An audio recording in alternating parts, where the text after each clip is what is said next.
Students, last video में हम लोगों ने फंक्शंस ऑफ स्टैटिस्टिक्स फिनिश किया था। मतलब हम लोगों ने देखा था कि स्टैटिस्टिक्स का फंक्शन क्या क्या है, क्या काम क्या करता है स्टैटिस्टिक्स, या आपको किन किन चीजों में वो हेल्प करेगा जिसकी वजह से उसकी इतनी ज्यादा इंपॉर्टेंस है। तो आज इस वीडियो में उसके आगे चलेंगे जिसमें हम लोग बात करने वाले हैं इंपॉर्टेंस ऑफ स्टैटिस्टिक्स पे। आज हम लोग बात करेंगे कि स्टैटिस्टिक्स के इंपॉर्टेंस क्या क्या है। मतलब फंक्शन से ही रिलेटेड हो गया कहीं ना कहीं कि फंक्शन है उसका क्या क्या जिसकी वजह से वो इम्पोर्टेंट है, लेकिन हम बात करेंगे कि कहाँ कहाँ पे ये इम्पोर्टेंट है, किन किन मेन एरियाज में स्टैटिस्टिक्स के इम्पोर्टेंस जो है वो आपको देखने को मिलेंगे। तो वो हम इसके अंदर बात करेंगे। तो जो सबसे पहला इम्पोर्टेंस है, इम्पोर्टेंट एरिया है, वो है स्टैटिस्टिक्स इन इकोनॉमिक्स। लाइक सबसे ज्यादा जो स्टैटिस्टिक्स का इम्पोर्टेंस है वो इकोनॉमिक्स में है। जैसा कि आप सबको हमारे सिलेबस से ही पता लग गया होगा कि हमने हमारा सिलेबस जो है 11th का क्लास का देखा, वो दो पार्ट में डिवाइडेड है। एक में हमको स्टैटिस्टिक्स पढ़ना है इकोनॉमिक्स के अंदर, और दूसरे में हमको इंडियन इकोनॉमिक्स के बारे में जानना है, इंडियन इकोनॉमी के बारे में जानना है। तो देखो स्टैटिस्टिक्स का इम्पोर्टेंस स्टैटिस्टिक्स का इम्पोर्टेंस इकोनॉमिक्स में बहुत ज्यादा है। और अगर वो बात करो मेनली कि कहाँ कहाँ पे बहुत ज्यादा है, तो ऐसे ओवरऑल बहुत इम्पोर्टेंट है, ठीक है। बट फिर भी इसको अगर हम पॉइंट वाइज देखेंगे तो जो सबसे पहला है वो है आपका statistics in consumption. Consumption word के बारे में हम जानते हैं, consumption is an economic activity जिसमें क्या होता है, तो जो बायर होता है वो गुड्स एंड सर्विसेज को परचेज करता है अपने वांट्स को सेटिस्फाई करने के लिए। तो उस प्रोसेस में, उस इकोनॉमिक एक्टिविटी को पूरा करने में स्टैटिस्टिक्स का काफी इंपॉर्टेंट रोल है। कैसे?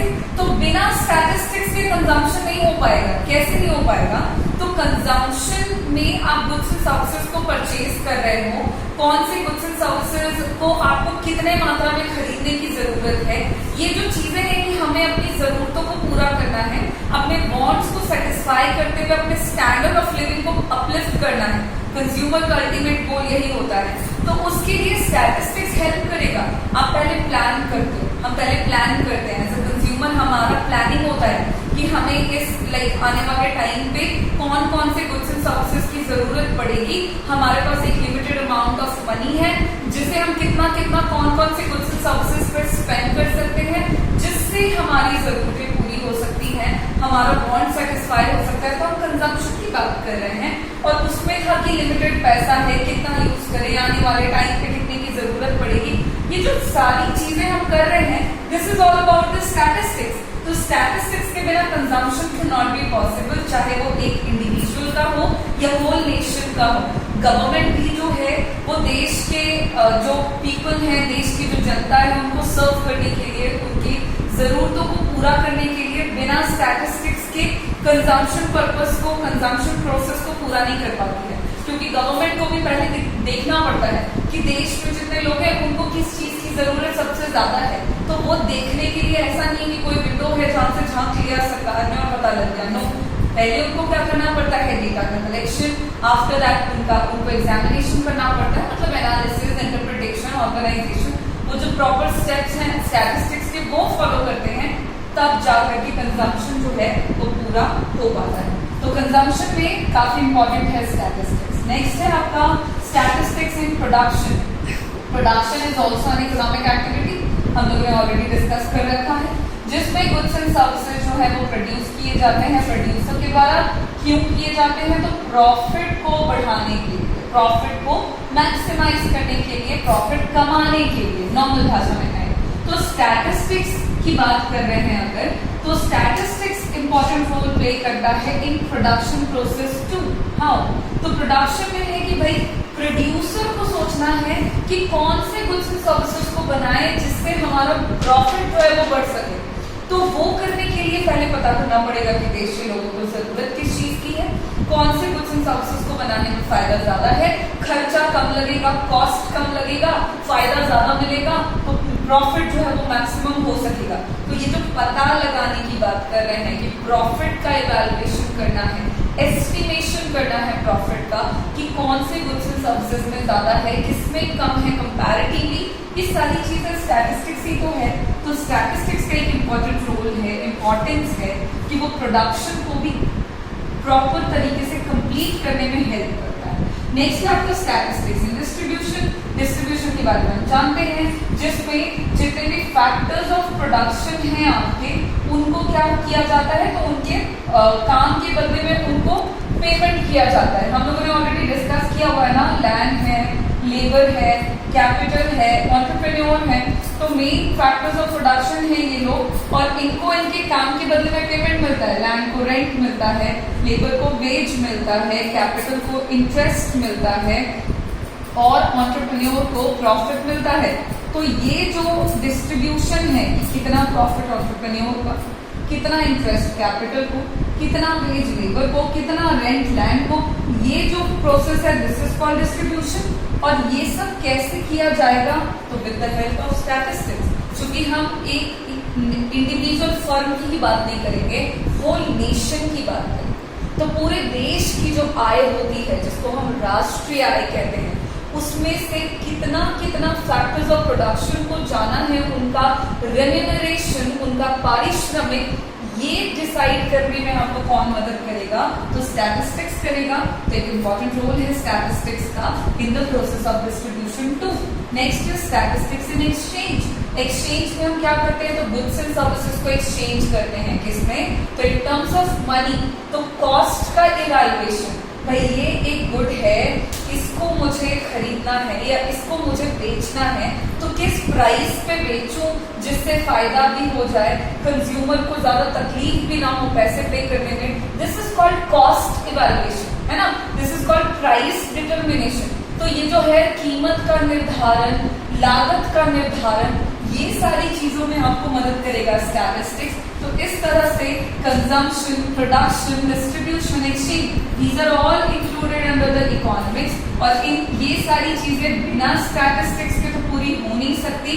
तो स्टैटिस्टिक्स का काफी इंपॉर्टेंट रोल है इन प्रोसेस में।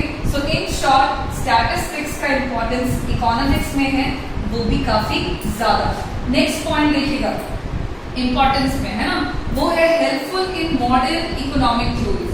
देखिए बहुत सारी थ्योरीज हैं इकोनॉमिक्स की जो कि मॉडर्न थ्योरीज में आती हैं। मॉडर्न बोलने का मतलब हुआ कि पहले के कंपैरिजन में अब ये नई नई थ्योरीज इकोनॉमिक्स में ऐड करी गई है, जैसे कि डिमांड से रिलेटेड थ्योरीज है जो आप ट्वेल्थ में पढ़ोगे, सप्लाई से रिलेटेड थ्योरीज है आपकी, प्राइस इलास्टिसिटी से रिलेटेड कुछ आपके कॉन्सेप्ट हैं। तो ये सारी चीजें अभी आपको नहीं समझ में आ रही क्योंकि इनको डिटेल हम करेंगे ट्वेल्थ में। बस आप इतना समझो कि आधुनिक आर्थिक जो थ्योरीज हैं उनको भी समझने में आपको स्टैटिस्टिक्स काफी हेल्प करता है। तो एक इम्पॉर्टेंट रोल है कि स्टैटिस्टिक्स का ही इस्तेमाल करते हुए नई नई थ्योरीज जो हैं वो दी गई हैं, जिनको हम स्टडी करते हैं, उससे रिलेटेड आगे बहुत तरह के काम करते हैं। तो एक इम्पोर्टेंस वो भी है ना। नेक्स्ट पॉइंट है हेल्पफुल इन इकोनॉमिक प्लानिंग। देखिए देश में प्रॉब्लम है, पता है, उनको सॉल्व किया जाता है, मालूम है। सॉल्व करने के लिए सरकार योजनाएं बनाती है, जानते हैं।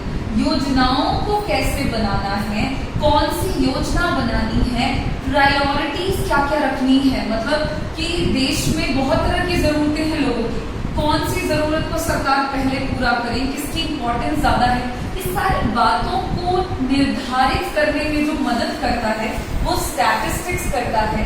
और इसी वजह से स्टैटिस्टिक्स का एक इम्पोर्टेंस ये भी है कि इकोनॉमिक प्लानिंग में काफी ज्यादा मदद करता है। प्रायोरिटीज को तय करने से लेकर के उसको इम्प्लीमेंट करने के बाद उसके रिजल्ट को इवैल्यूएट करने तक में ये काफी मदद करता है। तो एक इम्पॉर्टेंट रोल है इस स्टैटिस्टिक्स का in economic planning. Next point है इकोनॉमिक पॉलिसी फॉर्मेशन। यहाँ पे ना प्रायोरिटीज सेट करने में मदद करता है। देश में गरीबी भी है, पॉवर्टी भी है, अनएम्प्लॉयमेंट भी है, शिक्षा भी है, बहुत सारे तरह के प्रॉब्लम है। इनमें से किसको पहले पूरा करें, तो पहले गरीबी दूर करते हैं, ठीक है, या अनएम्प्लॉयमेंट दूर करते हैं, या अनएजुकेशन जो है, या सॉरी जो लिटरेट पीपल कम है, इलिटरेसी बहुत ज्यादा है, उसको दूर करना है। इस तरह से रिलेटेड प्रॉब्लम्स को किसको करें पहले, कैसे करें, ये सब है आपके economic planning. Economic policy formation में है कि प्लानिंग कर ली आपने योजना बना ली है कि अब हमको ये चीज करना है। अब उन योजनाओं को पूरा करने के लिए आपको बनाना पड़ता है पॉलिसी, आपको नीतियां बनानी पड़ती है, जिसके तहत बहुत सारी पॉलिसीज आती है, हाँ, आपकी मॉनेटरी पॉलिसी आती है, पैसे से रिलेटेड जो पॉलिसीज हैं, ये सारी चीजें भी आप ट्वेल्थ में अच्छे से समझोगे, फिलहाल बस नाम समझो। तो मॉनेटरी पॉलिसीज हो गई आपकी, फिस्कल पॉलिसी हो गया आपका, बहुत तरह की पॉलिसीज हैं। तो ये सारी जो पॉलिसीज हैं इनको किस तरह से बनाना है, इसमें भी आपको मदद कर रहा है कौन? तो स्टैटिस्टिक्स। स्टैटिस्टिक्स का एक इम्पोर्टेंस ये भी है कि इकोनॉमिक पॉलिसी फॉर्मुलेशन में मदद करता है। इकोनॉमी को डेवलप बनाने के लिए कौन सी पॉलिसीज ज्यादा उचित होगी, कौन सी नीति को पहले बनाएं, किस तरह से बनाएं, इस चीज में आपको स्टैटिस्टिक्स काफी ज्यादा मदद करेगा। नेक्स्ट जो इम्पोर्टेंस है वो है helpful in economic forecasting. Forecasting का मतलब हो गया पूर्वानुमान। तो इकोनॉमिक फोरकास्टिंग भी जरूरी है, बिना इसके तो कुछ हो ही नहीं सकता, ना प्लानिंग हो सकती है, ना पॉलिसी फॉर्मुलेशन हो सकता है। तो फोरकास्ट करने में भी मदद करता है। देश में बहुत तरह की समस्याएं हैं। अब जैसे कि देश में देखो, ये एग्जाम्पल अगर हम कहें तो जैसे कि कोविड-19 जो है वो काफी बुरे तरीके से स्प्रेड हो रहा है इंडियन इकोनॉमी में। तो ये एक फोरकास्ट आप देखते होंगे कि WHO के द्वारा ये बात किया गया है कि आने वाले टाइम पे ये और ज्यादा बढ़ेगा, ये मई जून तक ये एकदम अपने पीक पे होगा, फिर सितंबर तक ये धीरे धीरे कम होगा। ये जो बातें हो रही हैं आगे के बारे में, दिस इज कॉल्ड फोरकास्ट। और इसमें कौन मदद कर रहा है? तो स्टैटिस्टिक्स। बिना डेटा के कलेक्शन के, बिना इंफॉर्मेशन के कलेक्शन के, बिना फैक्ट्स के कलेक्शन के आप नहीं कर सकते फोरकास्टिंग। तो पहले फोरकास्ट करने के लिए क्या किया जाता है? इंफॉर्मेशन को गैदर किया जाता है, कलेक्ट किया जाता है। तो पहले इंफॉर्मेशन कलेक्ट किया गया, फिर उसके सिम्टम्स देखे गए, एनालाइज किया गया, एनालिसिस के बाद बताया गया कि नहीं, अब तो कोविड-19 और स्प्रेड होने वाला है, अभी और ये बढ़ता जाएगा, देश की जनसंख्या ज्यादा है तो धीरे धीरे ये बढ़ेगा। और बहुत तरह की उससे रिलेटेड प्लान्स जो है वो बनाए जा रहे हैं, जिसमें आप ये भी देख सकते हो इकोनॉमिक पॉलिसी फॉर्मुलेशन में, इकोनॉमिक तो नहीं बट बहुत ही छोटे छोटे लेवल पे, कि work from home, this is also kind of policy formulation. कैसे हो गया भाई? तो बिना स्टैटिस्टिक्स के तो हुआ नहीं, डेटा का कलेक्शन हुआ, पता लगाया गया ऐसी बात है, तो क्या करना चाहिए आगे, तो उससे रिलेटेड पॉलिसीज जो है वो बन रही है। तो ये जो जितने भी टर्म्स हमने यहाँ पे डिस्कस किए हैं, चाहे इकोनॉमिक्स हो, चाहे मॉडर्न इकोनॉमिक थ्योरीज हो, इकोनॉमिक प्लानिंग हो, पॉलिसी फॉर्मुलेशन हो या फोरकास्टिंग हो, इन सब में स्टैटिस्टिक्स बहुत इंपॉर्टेंट है। बिना स्टैटिस्टिक्स के ये सारे जो टर्म्स हैं ये अधूरे हैं, मतलब आप नहीं कर सकते, इनको पूरा नहीं कर सकते। तो इन स्टैटिस्टिक्स बहुत इंपॉर्टेंस है, बहुत इंपॉर्टेंट है, उसका इंपॉर्टेंस बहुत ज्यादा है इन द डिफरेंट सेक्टर्स और द सब्जेक्ट्स। अब है कि स्टैटिस्टिक्स के इंपॉर्टेंस बस यहीं तक नहीं है कि हम इकोनॉमिक्स में बात करें, देश दुनिया में बात करें, और भी इसके अदर एरियाज हैं, ठीक है। ये अदर एरियाज में भी काफी यूजफुल है, या आप कहो कि इसका इंपॉर्टेंस काफी ज्यादा है। कहाँ पे और इसका इस्तेमाल हो सकता है? तो स्टैटिस्टिक्स काफी यूजफुल है टू बिजनेस। बिजनेस में एक बिजनेसमैन को बहुत जरूरी है ये फोरकास्ट करना कि हम बिजनेस को कैसे चलाएं कि हमारा कॉस्ट ऑफ प्रोडक्शन कम हो, प्रॉफिट जो है वो मैक्सिमम हो जाए। गुड्स, अच्छा कौन से गुड्स का प्रोडक्शन करना है, कौन से गुड्स को बनाने पर प्रॉफिट ज्यादा है, इस तरह की चीजों को भी समझने में स्टैटिस्टिक्स ही मदद करता है। तो स्टैटिस्टिक्स का बहुत इंपॉर्टेंट यूज है इन बिजनेस, ठीक है। जैसे कि एग्जाम्पल में देख लो, अभी जैसे देश की जो हालत है, तो बिजनेसमैन जितने भी हैं, बहुत सारे ऐसी कंपनियां हैं जो भी चीजें बनानी थी उसको छोड़ करके वो ऐसी चीजें बना रही है जो उन्होंने कभी नहीं प्रोड्यूस किया। सैनिटाइजर का प्रोडक्शन बहुत ज्यादा बढ़ गया है, मास्क, फेस मास्क का प्रोडक्शन बढ़ गया है, हैंड ग्लव्स का प्रोडक्शन बढ़ चुका है, बहुत तरह के सोप हैं ऐसे जिनका प्रोडक्शन जो है वो बढ़ रहा है। तो ये बिजनेस ही है जो स्टैटिस्टिक्स पे बेस्ड है, जिसमें स्टैटिस्टिक्स पे अनुमान लगाया गया कि देश में ये हालत है, लोगों को इन वस्तुओं की जरूरत ज्यादा पड़ेगी, लोग अभी लग्जरियस चीजें कम खरीदेंगे, जरूरी की चीजें ज्यादा खरीदेंगे, तो उनके प्रोडक्शन को बढ़ाने से फायदा ज्यादा है। दीज आर ऑल बिजनेस वाले टर्म्स, और ये हम कैसे कर रहे हैं? तो with the help of statistics. तो एक इम्पॉर्टेंट है, एक इम्पोर्टेंस है स्टैटिस्टिक्स का बिजनेस में। नेक्स्ट है यूजफुल टू बैंकर्स। जितने भी बैंकर्स हैं, आपके बैंक है, बैंक भी आपके कहीं ना कहीं स्टैटिस्टिक्स पे बेस्ड है, मतलब नॉट ऑलमोस्ट बट काफी सारी चीजें जो है वो स्टैटिस्टिक्स से ही रिलेटेड हैं। स्टैटिस्टिक्स में जितने भी टर्म्स हैं, जो भी कलेक्शन है, ऑर्गेनाइजेशन है, एनालिसिस है, इंटरप्रिटेशन, ये बैंकर्स का पार्ट ऑफ वर्क है। मतलब जो भी ये काम कर रहे होते हैं, रेट ऑफ इंटरेस्ट का डिटर्मिनेशन, लोन किस रेट पे ग्रांट करे टू द पब्लिक, या फिर किस तरह से डिपॉजिट्स उनका लें और उसके बदले में उनको हम रेट ऑफ इंटरेस्ट दें, ये जो डिटर्मिनेशन है ब्याज का निर्धारण की बात जो चल रही है कि कितना ब्याज दें, कितना ब्याज लें, कितना देने पे फायदा है, कितना लेने पे फायदा है, ये सारी चीजें स्टैटिस्टिक्स पे बेस्ड हैं। तो एक इम्पोर्टेंस है स्टैटिस्टिक्स का कहाँ पे, तो बैंकिंग सेक्टर में, बिजनेस में देख लिया, बैंकिंग सेक्टर में देख लिया। Next, useful to brokers. Brokers मतलब हो गया आपके, देखो जो स्टॉक मार्केट वगैरह होता है, शेयर मार्केट आपने सुना होगा, प्राइसेस अप एंड डाउन होते हैं, गोल्ड, सिल्वर, इस तरह के जो प्रोडक्ट्स हैं, जो गुड्स हैं, उनकी कीमतें काफी फ्लक्चुएट करती हैं। तो जो ब्रोकर्स हैं जो ये अनुमान लगा रहे होते हैं कि अभी प्राइस अप होने वाला है तो लोगों से वो पैसा लगाते हैं, या प्राइस डाउन होने वाला है, बहुत तरह की चीजें हैं। तो वो जो बीच में काम करने वाले बंदे हैं, जो लोगों का पैसा स्टॉक मार्केट में लगाते हैं, बेनिफिट उनको देते हैं, कुछ अपने पास भी रखते हैं, तो उनका जो अनुमान वाला काम है वो सब स्टैटिस्टिक्स पे बेस्ड है, बिना उसके can not be possible. Next is useful to insurance companies. बहुत सारे इंश्योरेंस कंपनीज हैं, आपने इसका नाम तो बिल्कुल ही सुना होगा, लाइफ इंश्योरेंस कॉर्पोरेशन, इससे रिलेटेड और बहुत तरह की कंपनीज हैं।